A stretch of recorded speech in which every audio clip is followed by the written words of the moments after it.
یہ جو واقعہ ہوا ہے سمندری حدود میں ہندوستان کے پاکستان کی سمندری حدود میں گھسنے کی کوشش اور پھر اس کو ناکام بنائے ہماری نیوی نے، اور اس وقت جو اوور آل سیکیورٹی کی سچویشن ہے، میں چاہتا ہوں اس پہ مختصراً اپنی گزارشات رکھوں۔ سب سے پہلی چیز تو یہ ہے کہ جس طرح ہوا میں انہوں نے جارحیت کی اور جوتے ان کو کھانے پڑے، اور لائن آف کنٹرول پہ بھی ان کو جوتے کھانے پڑے، اور اب ہمارے بحریہ نے ان کو وارننگ دی ہے کہ نیکسٹ آئیں گے تو بچ کے نہیں جائیں گے، تو سمندروں میں بھی ان کو جوتے پڑیں گے۔ اس پہ تو ہم اپنے آرم فورسز کو خراج تحسین پیش کرتے ہیں کہ انہوں نے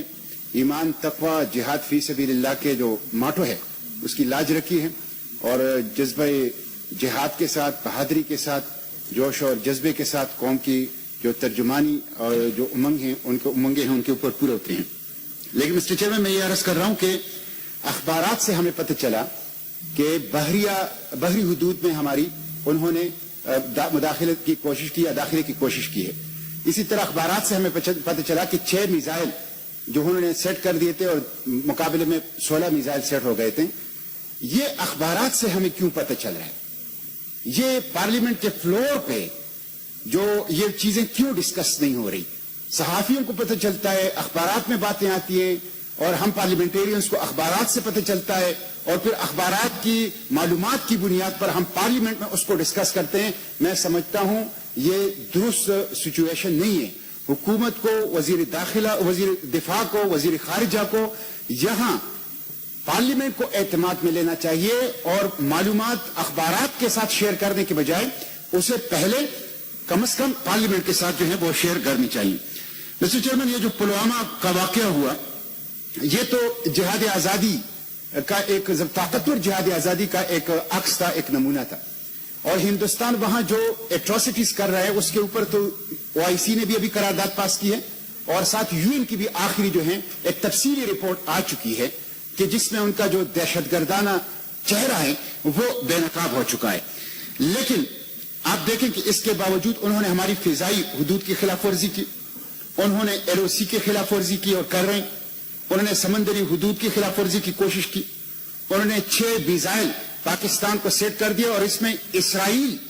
اسرائیل کی حمایت اور اسرائیل کی سپورٹ اور اسرائیل کی شراکت ان کو حاصل تھی۔ انہوں نے یہ سب کچھ کیا، اور پھر شاکر اللہ ہمارے جو ایک قیدی تھا ان کے ساتھ جو سلوک ہوا وہ آپ کے سامنے ہی۔ ہم نے ان کے پائلٹ کو بڑی جلد بازی کے ساتھ، بڑی عجلت میں صحیح سلامت ان کو واپس کر دیا، حالانکہ ہمارا بھی ایک سپاہی تھا مقبول حسین شہید، وہ کئی اشرے ان کے قید میں تھا، اور پھر ہندوستان نے ان کی زبان کاٹی تھی۔ ابھی چند عرصہ پہلے وہ غازی جو ہیں وہ فوت ہو گیا ہے۔ ان کا رویہ تو ہماری قیدیوں کے ساتھ یہ رہا ہے، لیکن ہم نے یہ سب کچھ کیا، اور پھر ابھی جو ان کا دمکے آمیز رویہ ہے، اور میں نے کل بھی یہاں بات کی ہے کہ مسلسل دمکے آمیز رویہ، ہماری جو پیس جسچر ہیں ان کا جواب وہ اس انداز سے دے رہے ہیں کہ دھمکی ہوتی ہے، اور ساتھ یہ ہے کہ پاکستان دباؤ میں آ گیا اور پاکستان پریشر میں آ گیا، اور ہماری دباؤ اور پریشر کی وجہ سے یہ اقدامات کر رہے ہیں۔ کل بھی میں نے کوٹ کیا تھا کہ مودی نے جلسوں کے اندر یہ کہہ رہے ہیں کہ ہم گھر میں گھس کر ماریں گے، اور چن چن کر مارنا میری فطرت ہے۔ یہ وہ دمکی آمیز الفاظ ہیں، لہجے ہیں جو عام جلسوں میں پاکستان کے حوالے سے استعمال کر رہے ہیں۔ لیکن ہماری طرف سے کیا ہو رہا ہے مسٹر چیئرمین؟ میں سمیٹ رہا ہوں بات کو،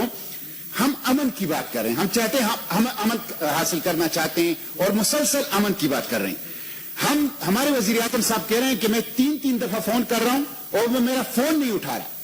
مسٹر چیئرمین، یہ بہت افسوس کی بات ہے، ایک نیوکلیئر پاکستان، 22 کروڑ عوام،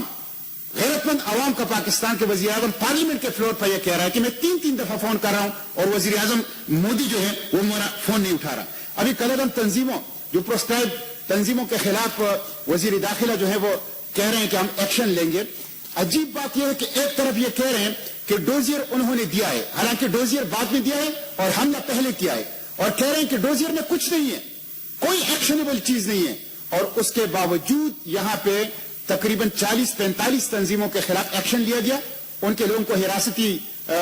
حفاظتی حراست میں لیا گیا، ان کے اثاثے جو ہیں وہ حکومتی تحویل میں لیے گئے۔ یہ تو آپ ان کے جو نیریٹو ہیں ان کو تقویت پہنچا رہے ہیں۔ یہ تو آپ اپنے خلاف سلطانی گواہ بن رہے ہیں, یہ تو آپ اپنے خلاف خود عالمی برادری کو جو ہیں وہ ثبوت دے رہے ہیں. اور ہماری یہ رویہ بھی ہے کہ عمران خان وزیر اعظم صاحب جب اپوزیشن میں تھے تو فضل الرحمان خلیل اور حافظ سعید کے ساتھ سٹیج پہ تقریریں کرتے تھے, اور ہمارے وزیر داخلہ کی ویڈیو کلپ اس وقت بڑی عام ہے جس میں وہ کہہ رہے ہیں کہ کسی کا باپ بھی حافظ سعید کو گرفتار نہیں کر سکتا جب وہ اپوزیشن میں تھے. جب وہ اپوزیشن میں تھے تو ان کی صورتحال یہ تھی, اور اب جب حکومت میں آ گئے ہیں تو یہ جو ٹائمنگ ہے, اگر کردم تنظیمیں کوئی ہیں, نان اسٹیٹ ایکٹرز کوئی ہیں, تو یہاں ایک عدالتیں موجود ہیں, یہاں قاعدہ ہے, یہاں قانون ہے. یہ مودی کی دم کی, یہ ان کی ڈوزیئر کے بعد, یہ بین الاقوامی پریشر کے, یہ پسپائی نہیں ہونی چاہیے. اس لیے مسٹر چیئرمین کے پسپائی کا پھر کوئی حد نہیں ہوتا. ہم وزیر اعظم صاحب سے کہتے ہیں آپ ٹیپو سلطان کی بات کرتے ہیں, یقیناً پاکستان کا ہیرو ٹیپو سلطان ہے, لیکن پاکستان کے حکمران کا بھی پھر انداز ہندوستان کے مقابلے میں, مودی کے مقابلے میں ٹیپو سلطان کا ہونا چاہیے بادشاہ ظفر کے ایسا غلامانہ اور امن کے لیے بھیک مانگنے والا وہ انداز نہیں ہونا چاہیے. تو مسٹر چیئرمین, میں آپ کے توسط سے, اس ہاؤس کے توسط سے حکومت سے درخواست کرتا ہوں کہ وہ پارلیمنٹ کو اعتماد میں لے کہ اس وقت کیا صورتحال ہے, کیا ہو رہا ہے. وہ سیاسی جماعتوں کو اعتماد میں لے, پارلیمنٹ ان کو سپورٹ کرنے کے لیے تیار ہیں, سیاسی جماعتیں ان کو سپورٹ کرنے کے لیے تیار ہیں, اور انٹرنیشنل فورم پر ہندوستان کا وہ چہرہ جس کے حوالے سے OIC نے قرارداد پاس کی, جس کے حوالے سے UN کی رپورٹ آئی ہے, وہ چہرہ بے نقاب کریں. ہندوستان جا رہے ہیں, ہندوستان نے ایگریشن کی ہے, ہماری فضاؤں میں ایگریشن, ہماری زمین پر ایگریشن, ہماری سمندروں میں ایگریشن, ہماری قیدی کو انہوں نے بے دردی کے ساتھ اور بڑی بربریت کے ساتھ قتل کر دیا. اس ایگریشن کو اس بے نقاب کرنے کی ضرورت ہے. ابھی ریسنٹلی جو OIC کی کانفرنس ہوئی اس میں تو قرارداد پاس ہو گئی جس میں پاکستان کے نہ جانے سے کچھ نہ کچھ ریمیڈی تو ہوا. ہندوستان کا جو وہاں پہ آنا تھا اس کو ہندوستان ایک بہت بڑا ڈپلومیٹک اچیومنٹ سمجھ رہے تھے, پاکستان کی ایک بڑا ڈپلومیٹک سیٹ بیک تھا. قرارداد سے کچھ ریمیڈی ہوئی, لیکن آج UAE کے حکمرانوں کا بیان ہے کہ OIC میں ہندوستان کی 50 سال کے بعد شرکت یہ بڑی خوشائن ہے, اور رفتہ رفتہ OIC ہندوستان کو قبول کرنے کے لیے تیار ہو جائے گا, OIC کا ممبر بن جائے گا. یہ بہت افسوسناک صورتحال ہے. وہ حکومت کہ جن کے سربراہ کے ڈرائیور بننا ہمارے وزیر اعظم نے گوارا کیا, اس حکومت کا سربراہ یہ کہہ رہا ہے کہ OIC میں ہندوستان کا آنا یہ خوشائن ہے, اور آہستہ ہندوستان جو ہے وہ OIC کا ممبر بن جائے گا. میں سمجھتا ہوں کہ پوری قوم متحد ہے, اپنے بہادر مسلح افواج کی پشت کے اوپر کھڑی ہیں, اور ہماری مسلح افواج نے ثابت کر دیا ہے کہ وہ ہندوستان کا جو تھریٹ ہے اس کو ہر قسم کا جواب دینے کے لیے تیار ہیں. حکومت کو جرأت کا مظاہرہ کرنا چاہیے. اس وقت تو حکومت